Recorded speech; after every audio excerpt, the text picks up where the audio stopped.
Hai, nama saya Muhammad Akdan Noval dari kelas 11 MIPA 4, absen 19.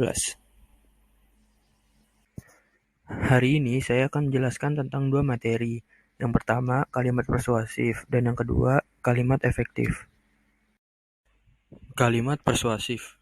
Kalimat persuasif adalah kalimat yang bertujuan meyakinkan serta membujuk orang lain supaya bersedia mengikuti hal yang dikehendaki pembicara dengan cara memberi alasan dan juga prospek yang meyakinkan.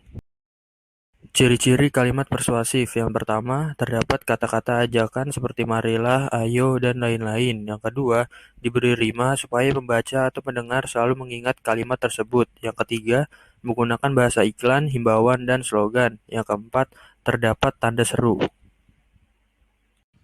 Contoh kalimat persuasif. Yang pertama, buanglah sampah pada tempatnya. Yang kedua, mari bersama wujudkan mimpi kita. Yang ketiga, ayo berolahraga secara teratur. Yang keempat, marilah kita saling membantu. Kalimat efektif. Kalimat efektif adalah susunan kata yang mengikuti kaidah kebahasaan secara baik dan benar. Ciri-ciri kalimat efektif. Pertama, kesepadanan struktur. Ada beberapa hal yang menyangkut ciri-ciri yang satu ini. Pertama, pastikan kalimat yang dibuat mengandung unsur klausa yang lengkap, yakni subjek dan predikat. Kedua, jangan taruh kata depan preposisi di depan subjek.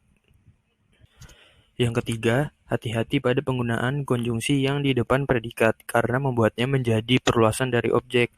Contoh yang tidak efektif, dia yang pergi meninggalkan saya. Contoh yang efektif, dia pergi meninggalkan saya. Yang keempat, tidak bersubjek ganda. Bukan berarti subjek tidak boleh lebih dari satu, namun lebih ke arah menggabungkan subjek yang sama. Contoh yang tidak efektif, adik demam sehingga adik tidak dapat masuk sekolah. Contoh yang efektif, adik demam sehingga tidak dapat masuk sekolah. Contoh yang kedua, kehematan kata. Karena salah satu syarat kalimat efektif adalah ringkas dan tidak bertele-tele, kalian tidak boleh menyusun kata-kata yang bermakna sama di dalam sebuah kalimat. Contoh yang tidak efektif, para siswa-siswi sedang mengerjakan soal ujian masuk perguruan tinggi. Contoh yang efektif, siswa-siswi sedang mengerjakan soal ujian masuk perguruan tinggi. Yang ketiga, kesejajaran bentuk. Ciri-ciri yang satu ini menyangkut soal imbuhan dalam kata-kata yang ada di kalimat, sesuai kedudukannya pada kalimat itu. Contoh yang tidak efektif, hal yang mesti diperhatikan soal sampah adalah cara membuang, memilah, dan pengolahannya. Contoh yang efektif, hal yang mesti diperhatikan soal sampah adalah cara membuang, memilah, dan mengolahnya. 4. Ketegasan makna. Meletakkan keterangan di awal kalimat untuk memberi efek penegasan. Ini agar membaca dapat langsung mengerti gagasan utama dari kalimat tersebut. Contoh yang tidak efektif, kamu sapulah lantai rumah agar bersih. Contoh yang efektif, sapulah lantai rumahmu agar bersih.